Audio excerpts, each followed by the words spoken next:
यहां पर ये क्वेश्चन है। अब इस क्वेश्चन में पूछ क्या आ रहा है, कैसे कैलकुलेट क्या करना है, क्या क्या दिया हुआ है, सारा डेटा देख लेते हैं। तो इसने बोला reinforced concrete beam of rectangular cross section with the dimension of 260 mm and into 600 mm in the tension zone 157, मतलब this amount of mm square area of steel is provided. कहां पर प्रोवाइड हो रहा है? टेंशन जोन में। And the effective cover is 50 mm। ठीक है। Sigma CBC is equal to this permissible stress इतना and this sigma ST is equal to इतना, m is equal to 18। Then calculate the depth of the critical and actual neutral axis. ठीक है। तो सबसे पहले हम लोग देखते हैं कि गिवन क्या क्या है। तो यहां पर देखो, जब भी इंफॉर्मेशन आपको ऐसा दे 260 mm, जैसे ऐसा दिया हुआ क्रॉस 600 mm, तो हमेशा सबसे पहले हम लोग क्या करेंगे, कंपैरिजन करेंगे कि ये B दिया हुआ है और ये D दिया हुआ है।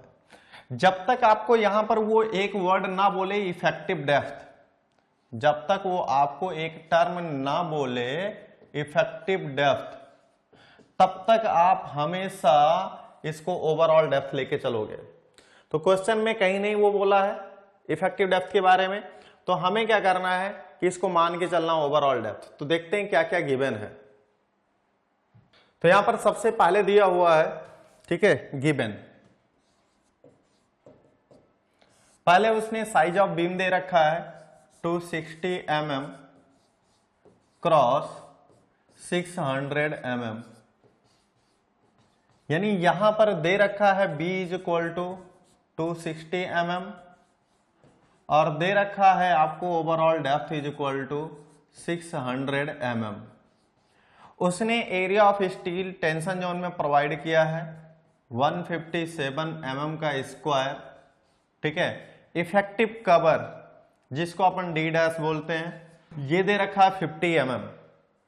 ठीक है। और फिर उसने बोला कि मैक्सिमम परमिसिबल स्ट्रेस जो कंक्रीट की है वो C1 न्यूटन पर mm का स्क्वायर है, और जो सिग्मा एसटी स्टील में है वो आपका है 140 न्यूटन पर mm का स्क्वायर है। एक टर्म उसने और दिया, m इज इक्वल टू 18 दिया हुआ। तो यहां पर देख लो, जो जो पैरामीटर हमने लिखा क्या वही दिया हुआ है। तो सबसे पहला पैरामीटर B दिया हुआ, ओवरऑल डेप्थ दिया हुआ है। टेंशन जोन में स्टील उसने 157 mm स्क्वायर दिया हुआ है। ठीक है। और इफेक्टिव कवर दे रखा है 50 mm। सिग्मा सीबीसी की वैल्यू 7 मेगापास्कल, सिग्मा एसटी की value 140 megapascal, m is equal to इतना। तो आपको अब ये पता चल गया कि ये सारा डेटा गिवन है। ठीक है। निकालना क्या है? ठीक है, आपको कैलकुलेट करना है एक्स ए वैल्यू और हमारा एक्स सी वैल्यू, दोनों के बारे में अपन को पता है कि एक्स ए क्या है और एक्स सी क्या है। तो सबसे पहले हम लोग क्या लेते हैं, बीम बना लेते हैं। बीम बनाने के बाद अगर अपन देखें तो ये अपन को दे रखा overall depth, overall depth is equal to 600 mm, और amount of number of reinforcement उसने बताया नहीं कि इतना रीइंफोर्समेंट है इतना नंबर के, वो डायरेक्ट आपको AST दे रखा है। तो हम लोग जानते हैं m into AST this value. और हम लोग को ये भी पता है कि ये जो आपके depth of CG of tension zone होगा, आउटर 4 कंप्रेशन जोन से आउटर फाइबर तक की बीच की डिस्टेंस को हम लोग बोलेंगे इफेक्टिव डेप्थ। और ये जो अपन का outer fibre of tension zone से आउटर फाइबर टेंशन जोन के CG तक के बीच की डिस्टेंस होता है, इसको हम इफेक्टिव कवर बोलते हैं। ठीक है। और ये हमारी हो जाती है न्यूट्रल एक्सिस। ठीक है। और इस एक्सिस के ऊपर जो भी होता है मेंबर, वो आपका कंक्रीट का मेंबर होता है। तो यहां पर अगर हम लोग बात करें तो हमें XC की वैल्यू पहले निकालते हैं। ठीक है। तो XC की वैल्यू हम लोग जानते हैं, वी नो दैट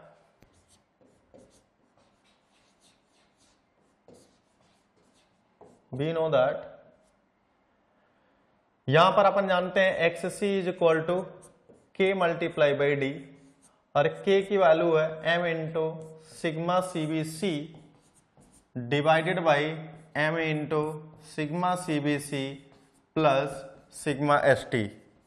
ठीक है। और मल्टीप्लाई बाई D। अब हमें क्या चाहिए, यहां पर इफेक्टिव डेप्थ चाहिए।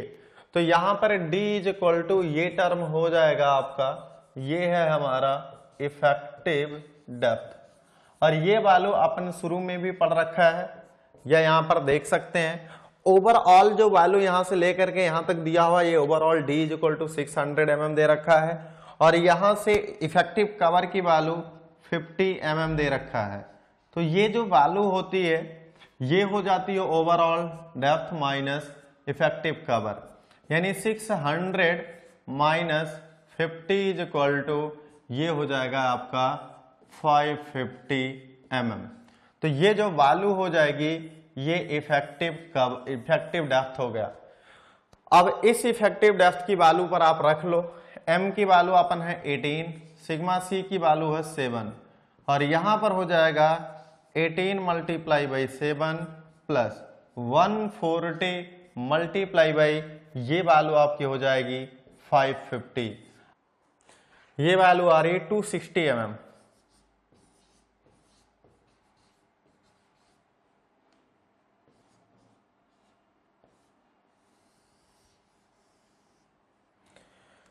तो ये जो वैल्यू आ रही है आपकी, ये X C is equal to आ गया आपका 260 mm।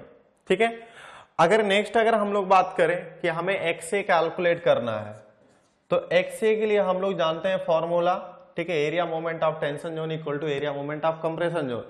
तो अपन को फॉर्मूला वहां से पता है, B into X A multiply by X A divide by 2 is equal to M into A S T multiply by D minus X A.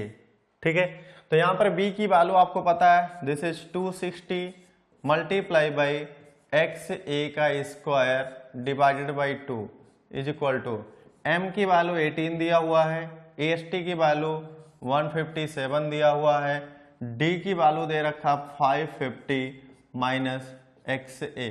ठीक है, अब यहां से आपका क्या काम है कि आप एक्स ए की वैल्यू निकाल लो। तो एक्स ए की वैल्यू अगर हम लोग निकालें तो यहां से निकल के आएगा, तो यहां से ये एक्स ए की वैल्यू आपकी आ जाएगी कैलकुलेट करके। देखिए क्वाड्रेटिक क्वेश्चन है,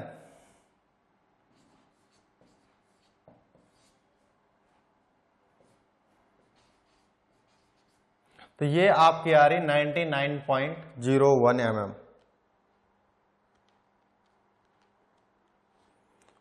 ठीक है, तो यहां पर अगर हमें फर्दर देखना होगा तो हम लोग को ये बोलेगा क्वेश्चन में, अगर और पूछना चाहेगा कि ये बताओ कौन सा सेक्शन है, अंडर रीइंफोर्स्ड सेक्शन है, ओवर रीइंफोर्स्ड सेक्शन है।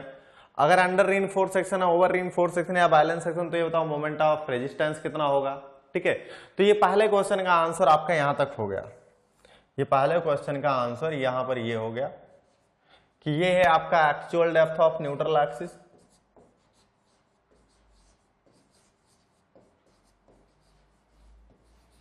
Actual depth of neutral axis. ठीक है, और ये है आपका critical depth of neutral axis.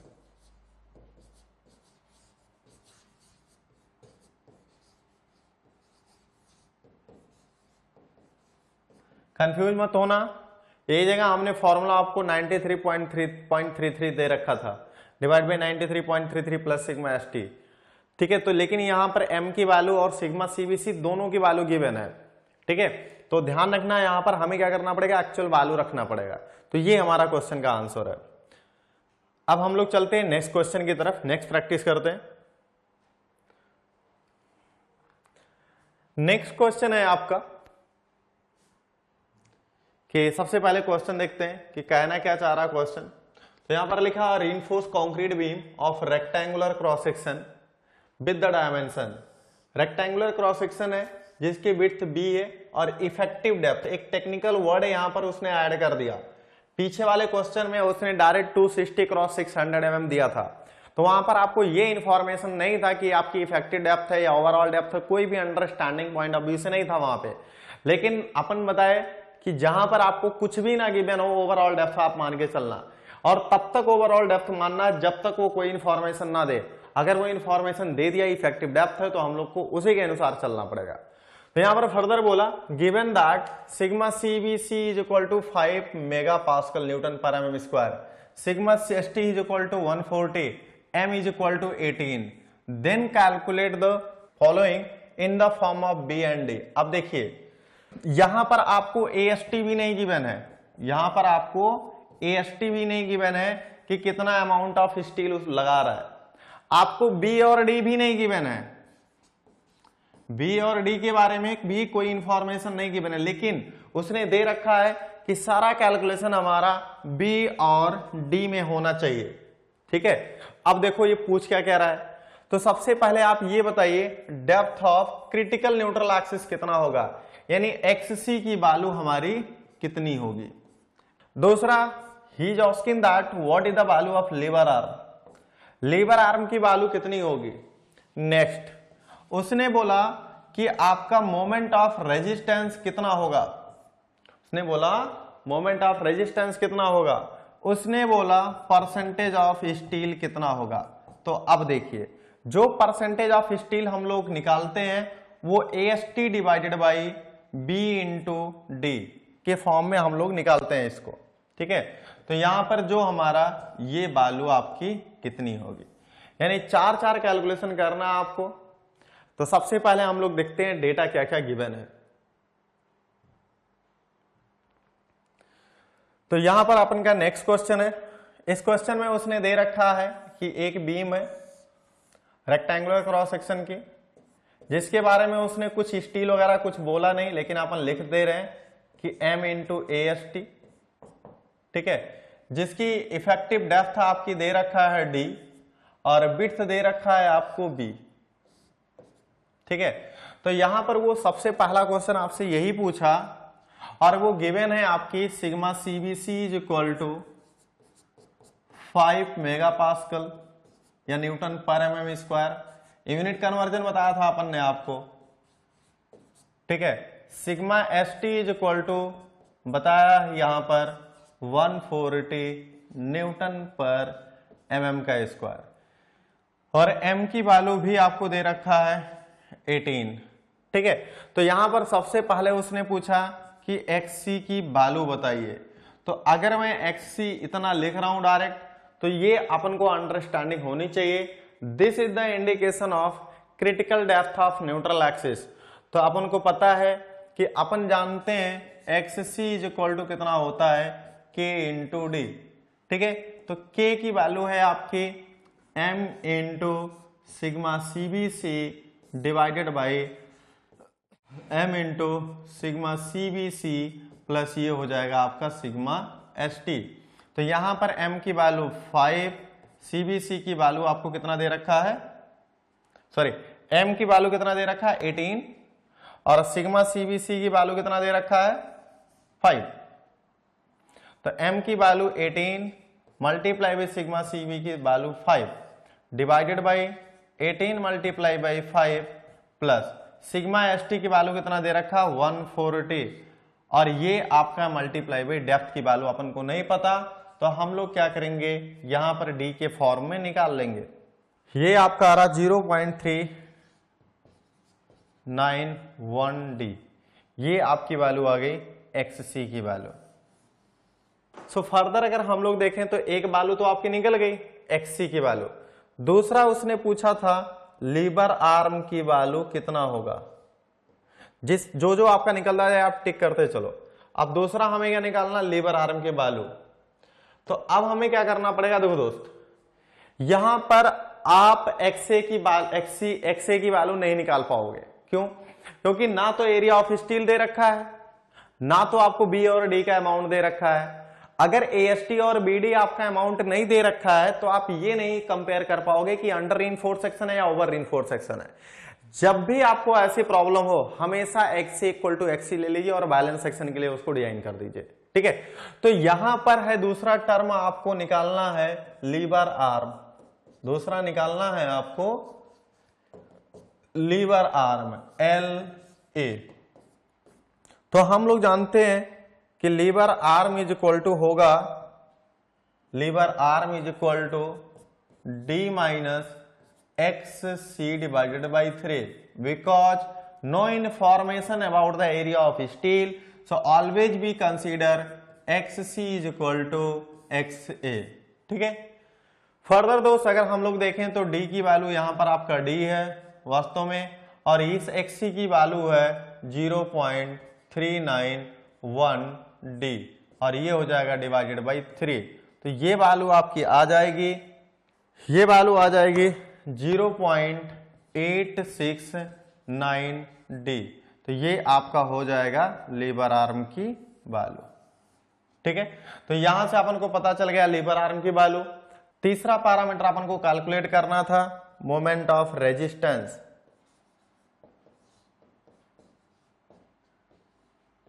ठीक है, तो ये भी आपका निकल गया लीवर आर्म। अब हम लोग निकालेंगे मोमेंट ऑफ रेजिस्टेंस। तो यहां पर अगर हम लोग देखेंगे कि जो हमारा मोमेंट ऑफ रेजिस्टेंस आना चाहिए, मोमेंट ऑफ रेजिस्टेंस, ठीक है, वो हम लोग जानते हैं कि C multiply by lever arm आना चाहिए। ठीक है, और C की वैल्यू हो जाएगी 1/2 multiply by CA multiply by, यहां पर हो जाएगा B मल्टीप्लाई बाई XC। ठीक है, तो दोनों का डेटा आप रख लीजिए। तो moment of resistance is equal to 1/2 CA की वैल्यू आपको दे रखा है।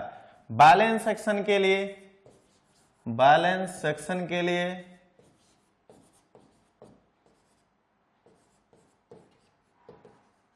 CA is equal to sigma CBC होगा। ठीक है, तो ये बैलेंस सेक्शन के लिए CA is equal to sigma CBC होगा। तो ये CA सिग्मा CBC की वैल्यू आपको दे रखा है 5, B की वैल्यू आपको दे रखा है B। ठीक है, XC की वैल्यू अपन ने निकाला था अभी, XC की वैल्यू अपन ने निकाला था, कितना आया था 0.391 D।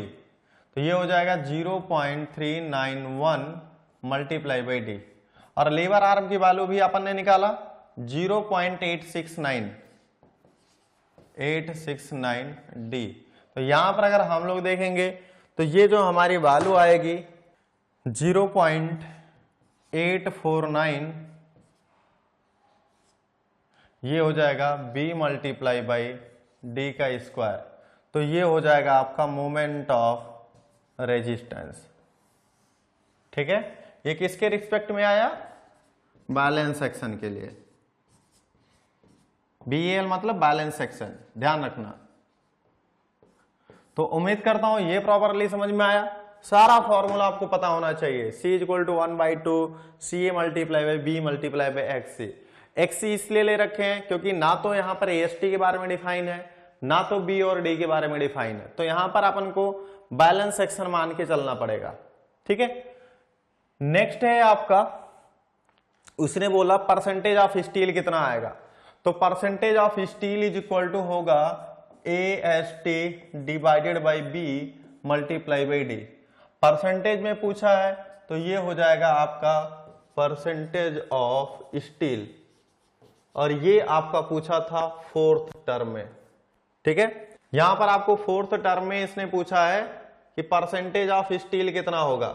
ठीक है, तो परसेंटेज ऑफ स्टील को निकालने के लिए अपन ने बताया कि AST डिवाइड बाई BD होता है।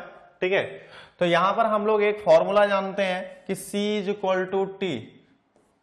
अभी अपन ने लिखा था फॉर इक्विलिब्रियम कंडीशन, किसके बारे में लिखा था, फॉर द इक्विलिब्रियम कंडीशन। तो इक्विलिब्रियम कंडीशन में C इज इक्वल टू 1/2, और यहां पर ध्यान रखना CA is equal to sigma CBC है, और TA इज इक्वल टू है आपकी सिग्मा ST। तो डायरेक्ट दोनों वैल्यू रखिए। तो अपन को पता है 1/2 सिग्मा CBC मल्टीप्लाई बाई, यहां पर हो जाएगा B, और यहां पर था XC। ठीक है, और ये हो जाएगा T मतलब sigma ST multiply by AST। तो अपन को पता है, सारी वैल्यू रख लीजिए, 1/2 मल्टीप्लाई बाई सिग्मा CBC की वैल्यू 5, B की वैल्यू नहीं पता, XC की वैल्यू आपको 0.391 D आया था, is equal to sigma ST की वैल्यू 140 मल्टीप्लाई बाई AST। अब क्या करिए, AST को रखिए, BD से इधर डिवाइड कर दीजिए, इधर 140 की मल्टीप्लाई इधर डिवाइड कर दीजिए, ठीक है। तो यहां पर हम लोग लिखेंगे AST divided by B into D, ठीक है।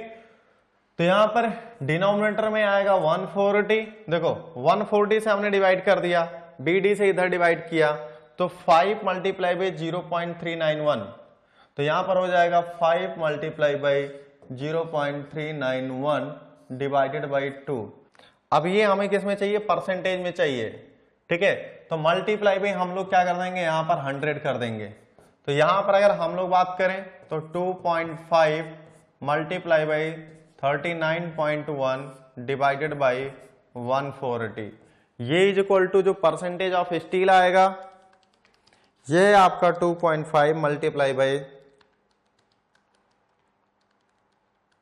ये आपका 0.698%,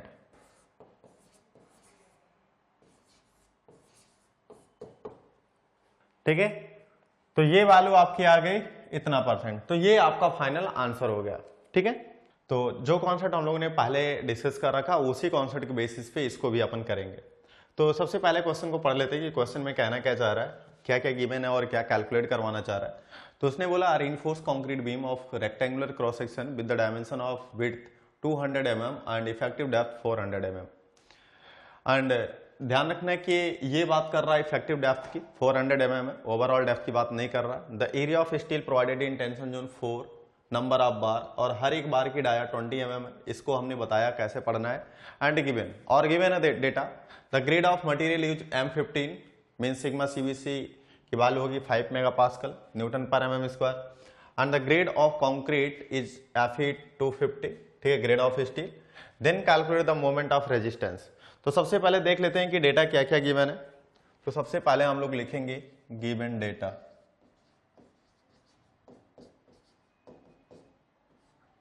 तो गिवन डेटा में सबसे पहले विड्थ दे रखा है, विड्थ ऑफ बीम,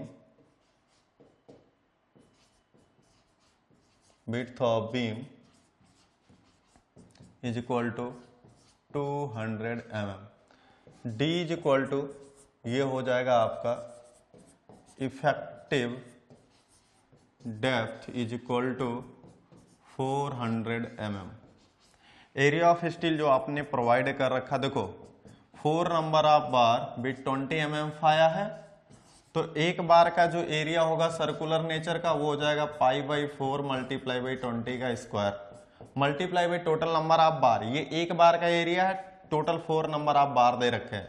तो जब आप कैलकुलेट करोगे इसको तो ये आपका आ जाएगा 1256.63 mm का स्क्वायर। तो ये आपका आ गया total area of steel provided in tension zone, ठीक है। अब यहां पर लिख लेना this is the area of steel. देखिए जैसा जैसा अपन लिख रहे हैं, जैसे मान लो कि आप एक बोर्ड की कॉपी दे रहे हो, एग्जाम में बैठे हो और वहां पर आपने लिखा B इक्वल टू 200 mm, तो B आप क्या इंडिकेट करना चाह रहे हो, क्वेश्चन में आपने कहीं रिप्रेजेंट तो किया नहीं। तो इसका मतलब जब आपका एग्जामिनर देखेगा कि B है क्या, तो वो आपको फुल मार्क्स नहीं देगा, तो आपको पहले बताना पड़ेगा B equal to width of beam, ठीक है। तो सारा डेटा हम लोग लिख लें। तो यहाँ पर ग्रेड ऑफ मटेरियल भी दिया हुआ M15 दिया हुआ है, तो इसका मतलब maximum permissible sigma CBC is equal to अपन जानते हैं 5 मेगापास्कल, ठीक है। और यहां पर दे रखा है आपका Fe 250, इसका मतलब जो आपका sigma ST maximum permissible tensile stress दे रखा है आपका, वो वैल्यू दे रखा 140 मेगापास्कल, ठीक है। M इज इक्वल टू हम लोग जानते हैं M is equal to 280 divided by 3 sigma CBC, ठीक है। इसको लिखने के बाद लिख देना है अकॉर्डिंग टू IS 456/2000 के अकॉर्डिंग, ठीक है। तो यहां पर हम लोग क्या करेंगे 280 डिवाइडेड बाई 3 मल्टीप्लाई बाई 5। अगर हम लोग ये देखें तो ये वैल्यू आती है 18.67। ध्यान रखना modular ratio have no unit, modular ratio have no unit, modular ratio कोई यूनिट नहीं होती, this is the unitless quantity, ठीक है। तो ये हमारी आगे मॉडुलर रेशियो की वैल्यू। अब हमें कैलकुलेट क्या करना है वो हम लोग देख लें। तो हमें कैलकुलेट करना है मोमेंट ऑफ रेजिस्टेंस, ठीक है। तो तो हमें कैलकुलेट क्या करना है, मोमेंट ऑफ रेजिस्टेंस। तो इसको हम लोग लिखेंगे MOR की वैल्यू क्वेश्चन मार्क, ठीक है, यानी यही वैल्यू निकालना है। तो इसकी वैल्यू निकालने के लिए हम लोगों ने देखा था कि डिफरेंट पैरामीटर हम लोग कैलकुलेट कर रहे थे। सबसे पहले XA कैलकुलेट किया, फिर XC कैलकुलेट किया, फिर अपन ने सेक्शन को क्लासिफाई किया कि ओवर है, अंडर है, रीइंफोर्स, बैलेंस सेक्शन कौन से बेसिस पे है, फिर हम लोग मोमेंट ऑफ रेजिस्टेंस निकालेंगे। तो सबसे पहला कैलकुलेशन होगा XC की वैल्यू। XC को अपन जानते हैं हम लोग critical depth of neutral axis, ठीक है।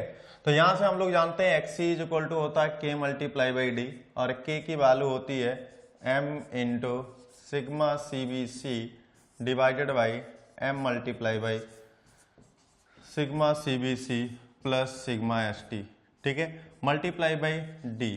सारे की वैल्यू रख लो 18.67 मल्टीप्लाई बाई सिग्मा CBC की वैल्यू 5 है, इसका भी 18.67 M की वैल्यू, सिग्मा CBC की वैल्यू 5, और इसकी वैल्यू है आपकी 140 मल्टीप्लाई बाई डी की वैल्यू है आपकी 400 mm। तो जब आप देखोगे तो सारी की वैल्यू ये आ रही है 160 mm। तो यहां पर XC की वैल्यू आपकी आ रही है 160 mm। नेक्स्ट अगर हम लोग बात करें तो दूसरा कैलकुलेशन होगा हमारा XA, दूसरा कैलकुलेशन होगा हमारा XA। इसको हम लोग बोलते हैं actual depth of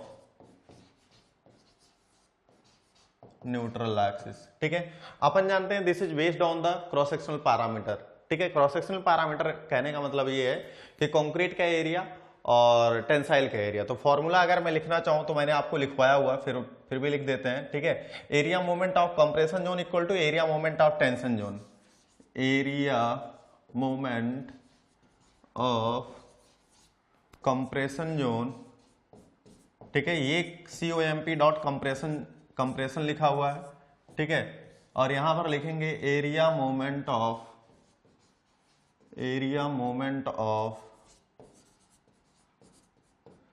tension zone, ठीक है।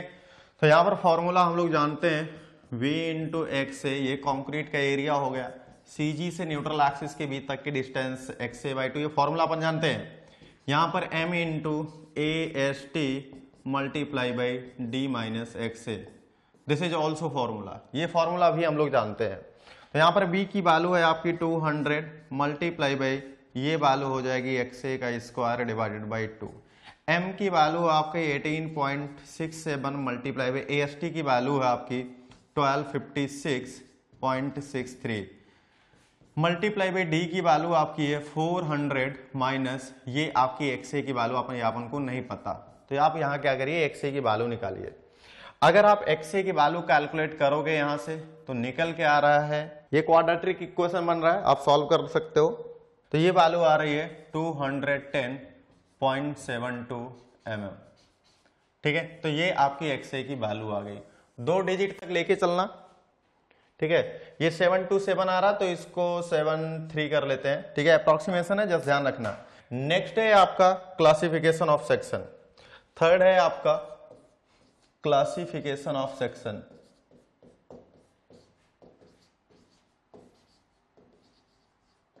नेक्स्ट है आपका क्लासिफिकेशन ऑफ सेक्शन, ठीक है। तो यहां पर हम लोग जानते हैं कि XA और XC के बेसिस पे, ठीक है, ये आपका है XA और ये है आपका XC, ठीक है। इस XA और XC के बेसिस पे हम लोग क्लासिफाई करते हैं। अगर XA is greater than XC over reinforced section, XC is greater than XA under reinforced section, ठीक है। तो ये सारा डिस्कशन अपन ने कर रखा है। तो यहां पर अपन को देखने को मिल रहा है कि XA is greater than XC है, ठीक है, क्योंकि 210.72 इज ग्रेटर देन 160 है, ठीक है। और दोनों डेटा mm में है तो आप रिप्रेजेंट करिएगा mm में, ठीक है। तो इसका मतलब कि हेंस ये पॉइंट जरूर लिखिए, hence the given section is over reinforced section, over reinforced section. So this is very important, ठीक है। अगर ये दोस्त आपका ओवर रीइंफोर्स्ड सेक्शन है, ओवर रीइंफोर्स्ड सेक्शन है, तो इसकी प्रॉपर्टी क्या है, ठीक है। तो हमें अभी तक ये पता चला कि हाँ ये ओवर रीइंफोर्स्ड सेक्शन है, तो इसकी हमें क्या करना है, प्रॉपर्टी देखना है, ठीक है।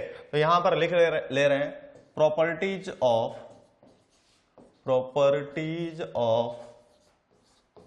Over reinforced, properties of over reinforced section, ठीक है। तो properties of over reinforced section कहने का मतलब ये है, ओवर रीइंफोर्स्ड सेक्शन में हम लोग जानते थे CA is equal to sigma CBC, ठीक है, फर्स्ट पॉइंट। दूसरा पॉइंट होता था TA by M is less than sigma ST by M, ठीक है। थर्ड अपन का कंडीशन होता था कि XA इज ग्रेटर देन होता था XC। तो ये तीनों वैल्यू क्या हमारे लिए इंपॉर्टेंट है, ठीक है। तो यहां पर हम लोग हर प्रॉपर्टी देखेंगे कि CA, और एक फॉर्मूला हम लोग जानते थे कि CA divided by XA value equal to TA divided by M into D minus XA। तो दोस्त हम लोग यहां पर क्या कर सकते हैं ना कि CA की वैल्यू अपन को पता है, TA की वैल्यू नहीं पता है, क्योंकि TA is less than sigma ST, ठीक है। तो अपन क्या करते हैं, यहां पर TA की वैल्यू भी निकाल लेते हैं और CA की वैल्यू, सारा वैल्यू अपन के पास नोन होगा तो हमारा कैलकुलेशन आगे इजी हो जाएगा, ठीक है। तो CA की वैल्यू अपन को पता है, CA equal to sigma C, तो ये आपकी है 5। XA की वैल्यू है 210.73, अभी हमने निकाला था, इज इक्वल टू TA की वैल्यू कितनी है नहीं पता, M की वैल्यू पता, modular ratio 18.67, multiply by D की वैल्यू कितना है, D की वैल्यू है आपकी 400 माइनस XA की वैल्यू है 210.73। तो यहां से क्या करेंगे, ये TA की वैल्यू आप निकाल लीजिए। तो TA की वैल्यू अगर आप निकालोगे, ये वैल्यू आपकी आ रही 83.84 मेगापास्कल। तो ये बात ध्यान रखना कि ये हमारी किसकी वैल्यू है, TA की वैल्यू है। तो जैसे ही हमारे पास TA की वैल्यू आई, CA की वैल्यू आई, अब यहां से हम लोग क्या करेंगे, मोमेंट ऑफ रेजिस्टेंस निकालेंगे, ठीक है। तो हम लोग लिखेंगे यहां पर calculation of moment of resistance. तो हम लोग जानते हैं कि moment of resistance is equal to C multiply by lever arm, and this value is also T multiply by lever arm, and this for the compression zone, ये compression zone के लिए moment है, और ये हमारा क्या है, टेंशन जोन से, ठीक है। अगर ये दोस्त हमारा कंप्रेशन जोन और टेंशन जोन से दोनों मोमेंट आपका सेम आ जाए, इसका मतलब हमारा कैलकुलेशन ओके है, ठीक है। तो हम लोग क्या करते हैं, ये C क्या है, T क्या है, सारा डिस्कशन कर रखा है, ठीक है। तो C इज इक्वल टू, जैसे यहां पर मैं फिगर फिर से बना दे रहा हूं, यहां पर अगर हम लोग देखें तो ये हमारा रेक्टेंगुलर क्रॉस सेक्शन हो गया, यहां पर ये हो गया, ये वैल्यू M इंटू AST, ठीक है, और ये हमारी न्यूट्रल एक्सिस हो गई, इसके ऊपर आपका क्या हो गया, कंक्रीट हो गया, और ये हमारी हो गई डेप्थ आपका XA, और ये डिस्टेंस हो गई हमारी न्यूट्रल एक्सिस से यहां तक D माइनस XA। और यहां से अगर हम लोग फर्दर बात करें तो ये वैल्यू हो जाएगी हमारी D, और यहां से अगर हम लोग फर्दर बात करें तो ये हमारी हो जाएगी वैल्यू कितनी, B। तो यहां पर फर्दर देखें दोस्तों अगर हम, तो ये स्ट्रेसेस का जो वेरिएशन होगा, स्ट्रेसेस का, तो स्ट्रेसेस का वेरिएशन हमारा ये कुछ ही ऐसा होगा कि ये हमारी लीनियर वेरिएशन और ये हमारा डॉटेड, ठीक है, ये हमारी हो जाएगी इतनी वैल्यू। तो यहां तक अगर हम वैल्यू देखें तो ये वैल्यू हमारी TA डिवाइडेड बाई M, और ये वैल्यू हमारी CA।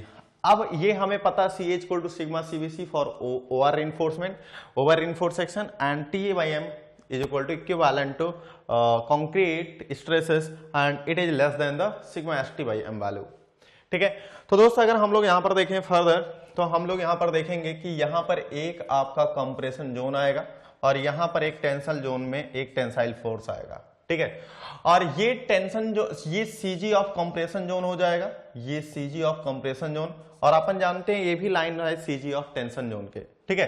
तो यहां से अगर हम लोग देखें इन दोनों के बीच की distance, CG of compression zone to the CG of tension zone के बीच का डिस्टेंस जो, जिसको हम लोग बोलते थे लीवर आर, जिसको हम लोग क्या बोलते थे, लीवर आर्म। अगर फर्दर दोस्त हम लोग बात करें तो ये डिस्टेंस है आपका, देखो ये ओवरऑल एक्स है और ये ट्राइंगल है, तो राइट एंगल ट्राइंगल में हम लोग जानते हैं इसका सीजी जो बाइफरगेट होता है 2 पार्ट्स में बाइफरगेट होता है। एक होता है आपका XA/3 और एक होता है 2XA/3, और XA/3 वहां से बाइफरगेट होता है जहां पर लोड इंटेंसिटी सबसे ज्यादा है। तो फर्दर अगर हम लोग यहां पर लोड इंटेंसिटी देखें दोस्तों, हम लोग इस तरीके से इसकी लोड इंटेंसिटी बनाएंगे। ये हमारी लोड इंटेंसिटी है, यानी स्ट्रेसेस डिस्ट्रीब्यूशन।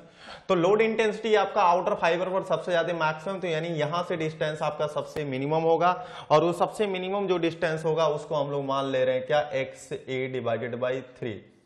कितना हो जाएगा, XA/3। तो ये लीवर आर्म की डिस्टेंस की वैल्यू हो जाएगी D - XA/3। ठीक है, तो D भी पता है, XA भी पता है, लीवर आर्म की वैल्यू आ जाएगी।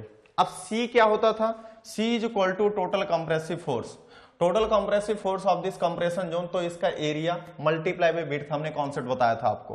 तो यहां पर हो जाएगा 1/2, ठीक है, multiply by CA multiply by B into XA।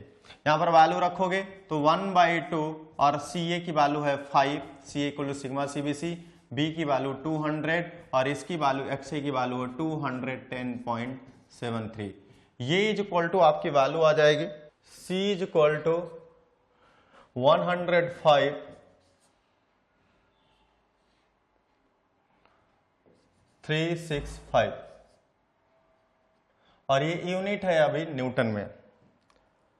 अगर हम लोग फर्दर देखें इसको कि जो हमारी C की वैल्यू आ जाएगी 105.36 और ये हो जाएगा आपका 5 किलो न्यूटन, 1000 से डिवाइड कर दीजिए, किलो न्यूटन में कन्वर्ट हो जाएगा। और टोटल टेंसाइल फोर्स अगर हम लोग बात करें दोस्त, तो टोटल टेंसाइल फोर्स हम लोग मानते थे TE divided by M multiply by M into AST। ठीक है, so this M to M cancel out, so this TA value भी अभी अपन ने निकाला था, तो ये करीब आ रहा था 83.84। So this value is the 83.84 multiply by AST की वैल्यू होती है आपकी, AST की वैल्यू 1256.63। सो दिस वैल्यू, ये वैल्यू आ रही है 105.356 आ रहा किलो न्यूटन। तो थोड़ा सा यहां पर देखिएगा, एक कैलकुलेशन हम लोगों ने ये भी देखा था कि हमारा C is equal to T आना चाहिए। तो यहां पर अप्रोक्सीमेटली अगर आप बात करोगे इन दोनों को देखते हुए, तो C is equal to approximately equal to T है।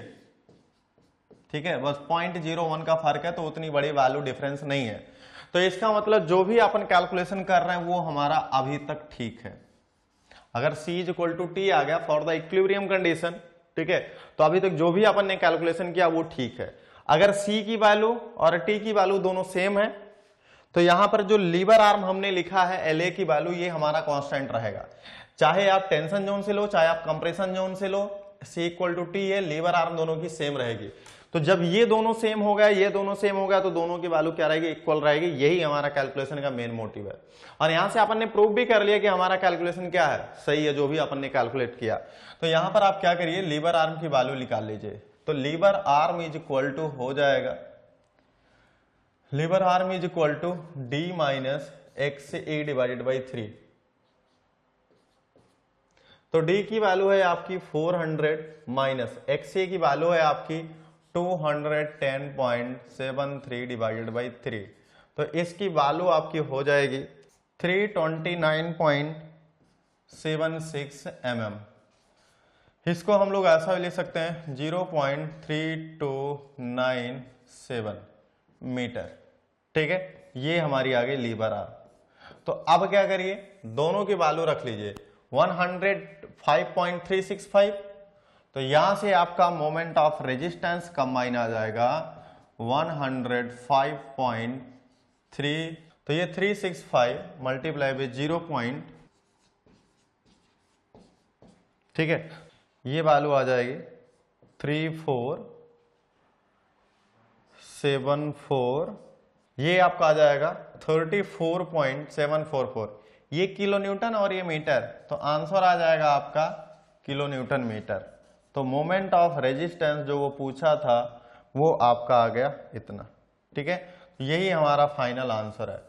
आपको अगर अपने यूनिवर्सिटी एग्जाम में full out of full marks लेना है तो जो जो पॉइंट हमने बताया वो सारे आपको करना है। ठीक है, और एलए का अपन ने पहले ही बताया था कि LA is the indication of the lever arm, lever arm. ठीक है, लीवर आर्म। तो ये सारा कैलकुलेशन अपन ने कर लिया। तो सबसे पहले एक्सए कैलकुलेट किया, X A classification of section, properties of that classification section. उसके बाद हमने movement of resistance from C multiply by lever arm is equal to T multiply lever arm, दोनों से हमने कर दिया। ठीक है, तो यहां तक ये आपका ओवरऑल क्वेश्चन कंप्लीट होता है। ठीक है, अब हम लोग नेक्स्ट क्वेश्चन की तरफ बढ़ते हैं। अब हम लोग इस क्वेश्चन को पढ़ लेते। देखो अभी तक हमारे पास हमने पहले सीखा लीवर आर्म वगैरह कैसे निकालेंगे, फिर हम लोगों ने सीखा था कि मोमेंट ऑफ रेजिस्टेंस कैसे निकालेंगे। तो अब देखो अब कैसा क्वेश्चन है। अब ये क्वेश्चन कह रहा है कि एक कैंटिलीवर बीम, अभी तक उन सब में क्वेश्चन में कोई भी इंफॉर्मेशन नहीं दिया था, तो हमने आपको यही बताया था जब क्वेश्चन के बारे में इंफॉर्मेशन ना दो तो हमेशा हम लोग सिंपली सपोर्टेड बीम मान के चलेंगे। अब इस क्वेश्चन में उसने पहले ही कह दिया कि जो गिवन बीम है वो कैंटिलीवर है। ठीक है, तो given cantilever reinforced concrete beam of 4 metre span की वैल्यू यानी मतलब लेंथ ऑफ बीम दे रखा 4 मीटर। ठीक है, and the rectangular cross section with the dimension of 300 and 500 mm। तो यहां पर वो आपको कोई इंफॉर्मेशन नहीं दे रखा है कि ये ओवरऑल डेप्थ है या इफेक्टिव डेप्थ है, तो हमेशा हमने बताया कि आप ओवरऑल डेप्थ मान के चलिएगा। Grade of steel respectively Fe M15 Fe250 grade of concrete और ग्रेड ऑफ स्टील दे रखा है respectively. The beam is loaded with the live load of 6 kilo newton per metre, यानी इंटायर स्पान कितने से loaded है 6 किलो न्यूटन पर मीटर से। ठीक है, और यहां पर ध्यान रखना he is talking about the live load only, he is talking about the live load only, यानी मतलब जो स्ट्रक्चर पर गिवन है अभी वो आपका केवल लाइव लोड दे रखा है। Then calculate the amount of steel provided in tension zone, you the effective cover is equal to 50 mm and density of RC beam is the 25 kilonewton पर मीटर क्यूब। अब इसका मतलब देखिएगा ध्यान से, देखो क्वेश्चन का ओवरऑल कहने का मतलब एक सिग्निफिकेंस समझ ले रहे हैं कि एक कैंटिलीवर बीम है, एक कैंटिलीवर बीम है आपका। इस कैंटिलीवर बीम पर और जिसकी डायमेंशन इन्होंने दे रखा है, ओवरऑल डायमेंशन दे रखा है, बी की वैल्यू यहां पर दिया और डी की वैल्यू आपकी यहां पर दिया। ये डी की वैल्यू दे रखा है इन्होंने 500 mm और ये आपको दे रखा है बी इज इक्वल टू दे रखा है इन्होंने 300 mm, B is equal to दे रखा है 300 mm। अब यहां पर कैंटिलीवर बीम दे रखा है, यानी ए इंड आप ये मान लीजिए और बी इंड यहां पर मान लीजिए। अब इन्होंने बोला कि ये लाइव लोड यूनिफॉर्मली डिस्ट्रीब्यूटेड, ठीक है, इंटायरली हमने क्या कर रखा है, डिस्ट्रीब्यूट कर रखा है। और ये जो मैग्नीट्यूड है ये मैं लिख रहा हूं कि ये है हमारा WL, WL मतलब है लाइव लोड, और ये WL की वैल्यू दे रखा है, लाइव लोड की value 4 kilo newton per metre, और इसके स्पान की वैल्यू है यानी लेंथ ऑफ बीम है L इज इक्वल टू ये दे रखा है 4 मीटर। ठीक है, तो ये हमें क्राइटेरिया इतना गिवन है।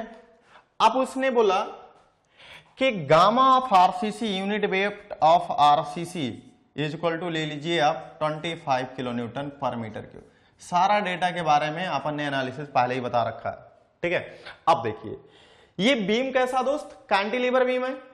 हमने आपको शुरू में बताया था कि कैंटिलीवर बीम होगा, एक सिंपली सपोर्टेड बीम होगा, और सिंपली सपोर्टेड में टेंशन जोन कहां आएगा और कैंटिलीवर बीम में टेंशन जोन कहां आएगा, ये सब प्रॉपरली अपन ने डिस्कस कर रखा है। ठीक है, तो अपन को पता है कि ये कैसा है, कैंटिलीवर बीम है। तो अपन का जो टेंशन जोन डेवलप होगा, यानी जो अपन का टेंशन जोन आएगा वो आएगा आपका कहां पर, टॉप जोन पे। यहां पर क्या आएगा आपका, टॉप जोन पर। तो यानी यहां पर जो स्टील हम लोग M इंटू करेंगे वो हमारा होगा AST, और ये होगा हमारा क्या, न्यूट्रल एक्सिस। ठीक है। और इसके नीचे हम लोग मान के चल रहे हैं कि ये हमारा क्या हो जाएगा दोस्त, कंक्रीट होगा। और इस कंक्रीट का जो नॉमिनेशन होगा मैं लिख दे रहा हूं CONC, और ये डिस्टेंस हो जाएगी हमारी क्या हो जाएगा x से। सारा कैलकुलेशन अल्टर हो गया। देखो अभी तक सिंपली सपोर्टेड था तो हम लोग यही कंक्रीट को ऊपर मानते थे, लेकिन जब ये हमारा कैंटिलीवर हो गया तो यही कंक्रीट कहां चला जाएगा, नीचे चला जाएगा, स्टील कहां जाएगा, ऊपर चला जाएगा।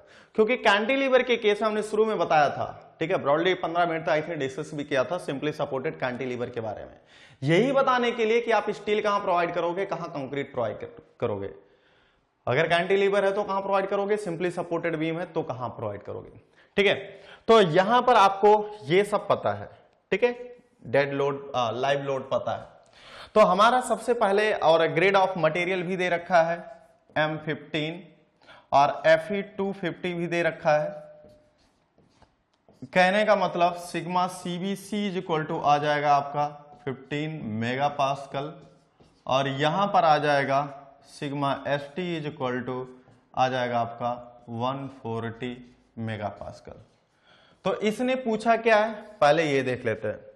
तो इसने ये पूछा है दोस्त क्वेश्चन में, देन कैलकुलेट, यानी सारा डेटा देने के बाद then calculate the amount of steel provided in tension zone. तो अमाउंट ऑफ स्टील आपने कितना प्रोवाइड किया, ठीक है। तो यहां पर सबसे पहले क्या करना है, हमें AST कैलकुलेट करना है। AST को क्या करना है, कैलकुलेट करना है। तो this is equal to area of steel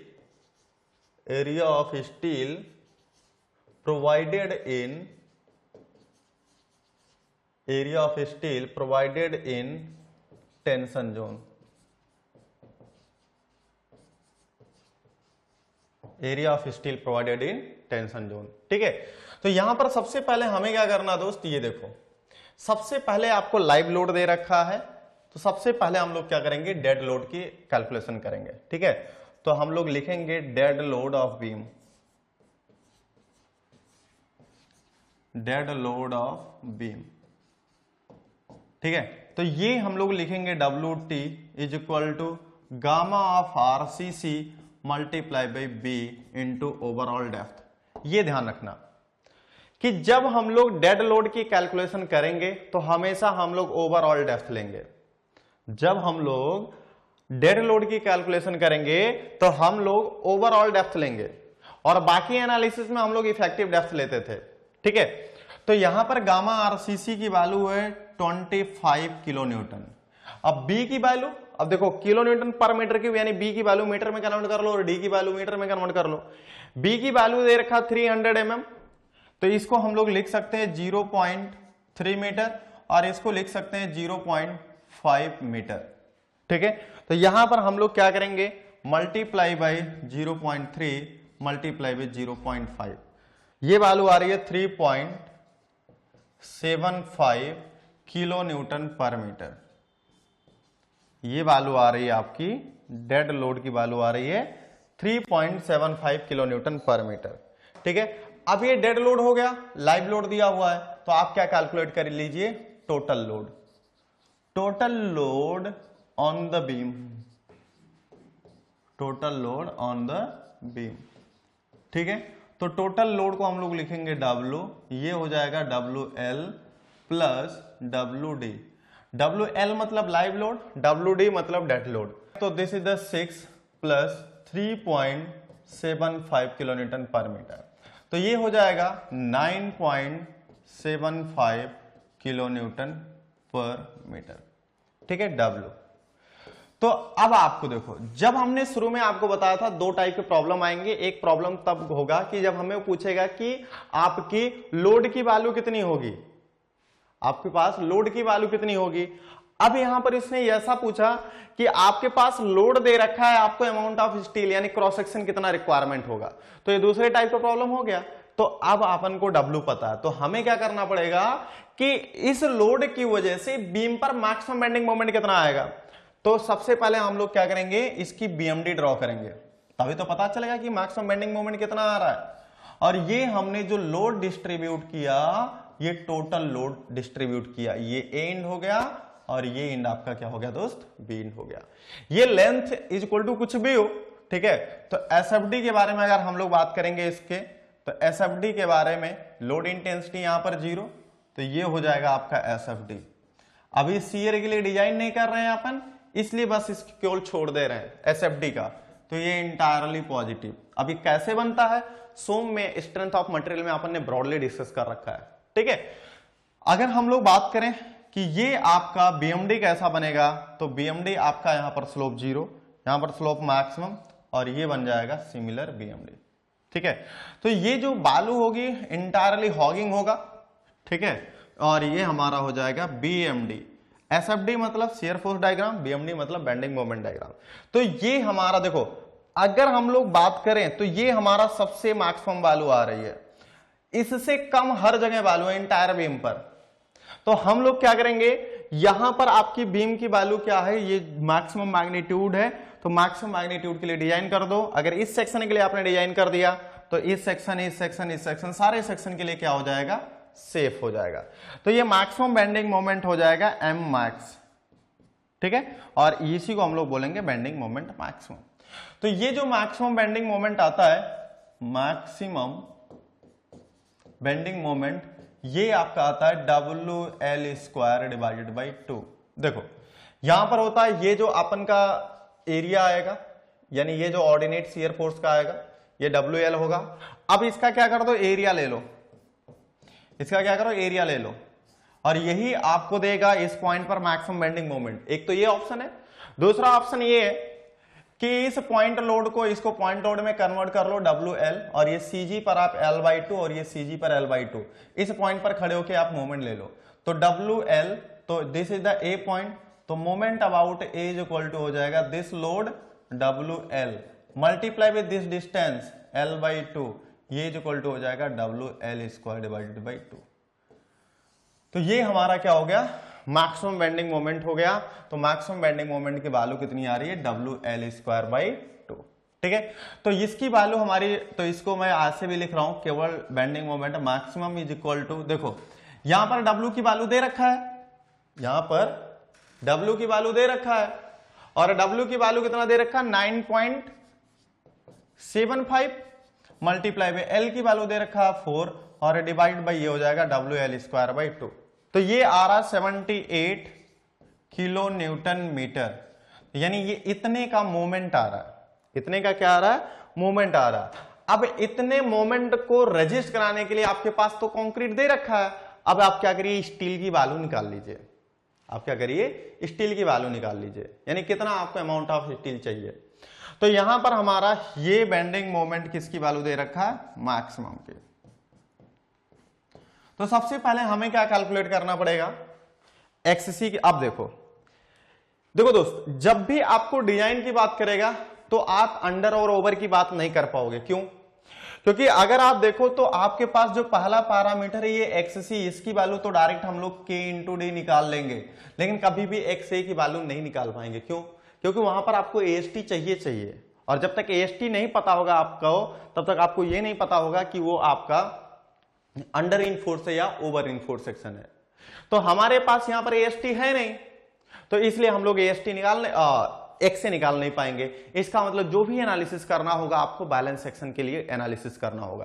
तो यहां पर XC K की वैल्यू अगर हम लोग बात करें तो M × sigma CBC divided by M × sigma CBC plus यहां पर हो जाएगा सिग्मा ST, और ये अपन को D की वैल्यू। अब देखो यहां पर आपको इफेक्टिव डेप्थ नहीं दे रखा है, यहां पर आपको इफेक्टिव डेप्थ नहीं दे रखा है, ये ओवरऑल डेप्थ दे रखा है।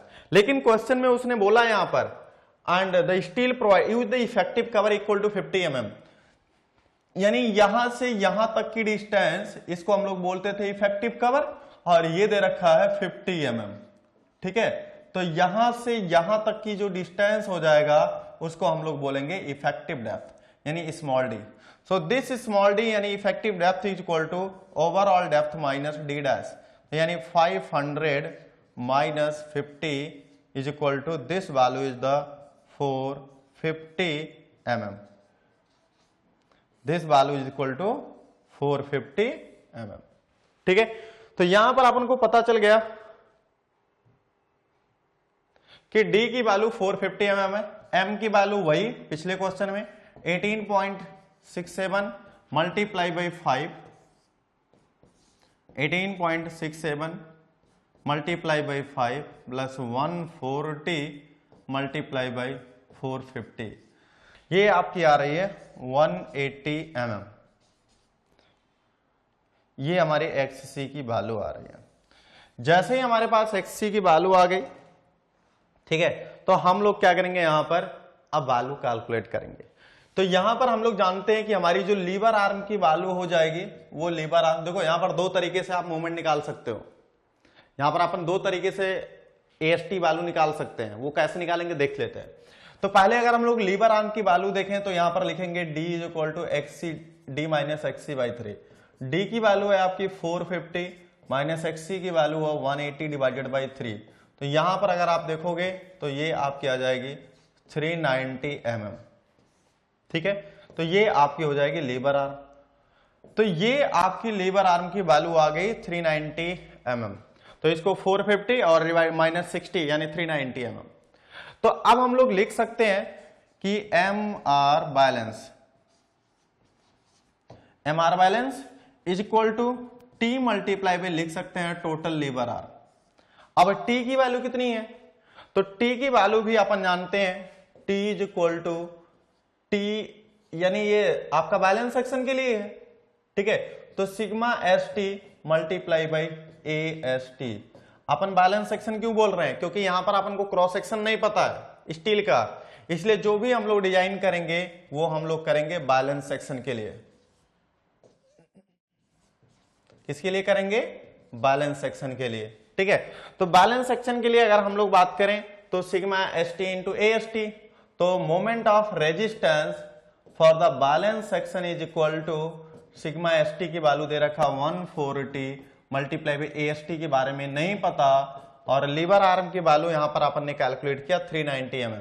तो 390 को अगर हम लोग बात करें तो ये आपका हो जाएगा 390 mm में।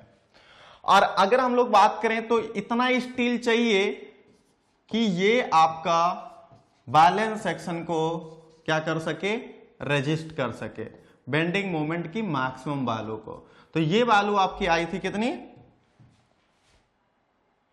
मैक्सिमम बेंडिंग मोमेंट आया आपका 78 किलो न्यूटन मीटर। तो 78 किलो न्यूटन मीटर, तो इसको अगर हमें बैलेंस करना होगा और जस्टिफाई करना होगा तो हम लोग लिख सकते हैं 78 multiply by 10 to the power 6 multiply by newton into mm। Unit conversion that is very important, ठीक है। तो यहां पर फर्दर अगर हम लोग देखें तो इसी को इक्विवेलेंट करा दो इसको, तो यहां से हो जाएगा 78 multiply by 10 to the power 6 is equal to, ये वैल्यू अगर हम लोग यहां पर देखें तो ये 140 multiply by A S T multiply by lever arm की वैल्यू है आपकी 390, ठीक है। तो यहां पर ए एस टी की वैल्यू जो आएगी 1428.57 mm का स्क्वायर, ये आपकी टोटल एएसटी की वैल्यू आ रही है, ठीक है। अब यानी टोटल अमाउंट ऑफ स्टील हमें इतना चाहिए इस मोमेंट को रेजिस्ट करने के लिए, ठीक है। तो हम लोग क्या कर ले रहे हैं, तो हम क्या करें, तो ऐसे तो टोटल एएसटी यहां तक आंसर आ गया, अपना आंसर यहां तक आ गया, ठीक है। लेकिन हम लोग जस्टिफाई कर देते हैं कि कितने नंबर ऑफ रीइंफोर्समेंट लगेंगे। अब उसने तो दे नहीं रखा कि कितने एमएम का आपको रीइंफोर्समेंट प्रोवाइड करना है, तो आप क्या कर लीजिए, consider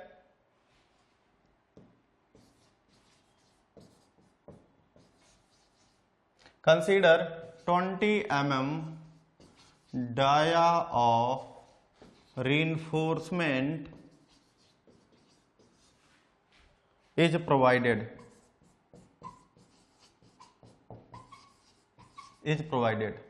then area of single reinforcement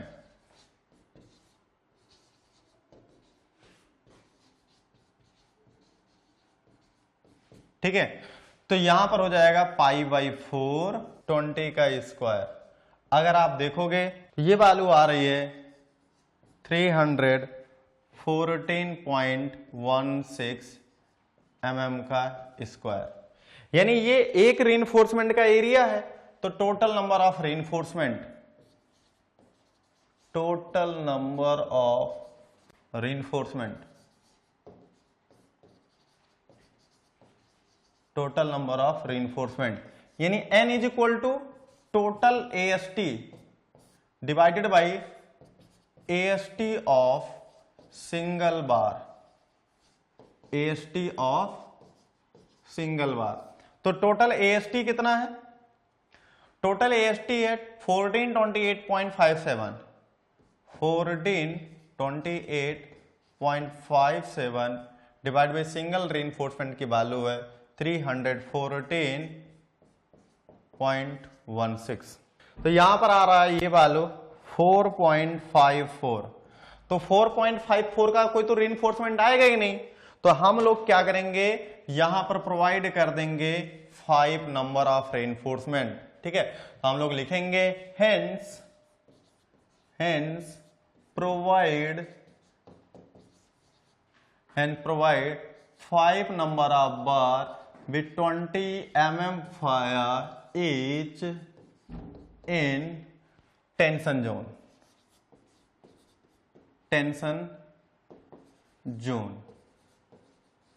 as shown below।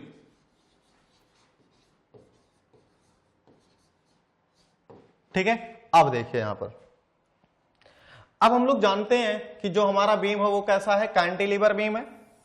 तो ये हम लोग कैंटिलीवर बीम बना ले रहे हैं, ये हम लोग का कैसा हो गया, कैंटिलीवर बीम हो गया।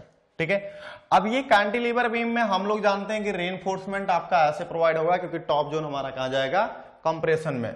अगर हम लोग यहां पर क्रॉस सेक्शन देखें तो ये हमारा दिखेगा आपको क्रॉस सेक्शन। ठीक है, तो सामने से देखोगे तो एक रीइंफोर्समेंट यहाँ, फिर इसके बाद, फिर इसके बाद, फिर इसके बाद है। ठीक है, तो यानी अब आपके पास यहां पर टोटल कितने हैं, 5 रीइंफोर्समेंट है। तो पहला रीइंफोर्समेंट ये हो गया, दूसरा रीइंफोर्समेंट ये हो गया, तीसरा रीइंफोर्समेंट, यानी टोटल नंबर आप कितने हैं आपके पास, 5 रीइंफोर्समेंट है। ठीक है, यानी टोटल आपके पास हो गया, तो यानी ये हमने प्रोवाइड कर दिया 5 number bar with 20 mm fire. ठीक है, और ये हमारी यहां पर क्या हो जाएगी, न्यूट्रल एक्सिस आ जाएगी, और न्यूट्रल एक्सिस के नीचे यहां पर इंटायरली क्या होगा, कंक्रीट होगा। इंटायरली क्या होगा दोस्त, कंक्रीट होगा। ठीक है, तो यहां पर हम लोग मान लें कि ये हमारी इंटायरली हो जाएगी कंक्रीट, और यहां पर टॉप जोन में क्या हो जाएगा आपका, स्टील हो जाएगा। तो ये जो आपकी इफेक्टिव कवर होगा ये है आपका 50 mm, और ये वैल्यू आपकी इफेक्टिव डेप्थ हो जाएगी आपकी 450 mm। ठीक है, और यहां पर विड्थ आपकी हो जाएगी b इज इक्वल टू हो जाएगा आपका 300 mm। ठीक है, आपको इस क्वेश्चन में यहां तक समझाना पड़ेगा। अगर और अच्छा एक्सप्लेन करना चाहते हो तो आप लिख दो जो मैंने पहले बताया है।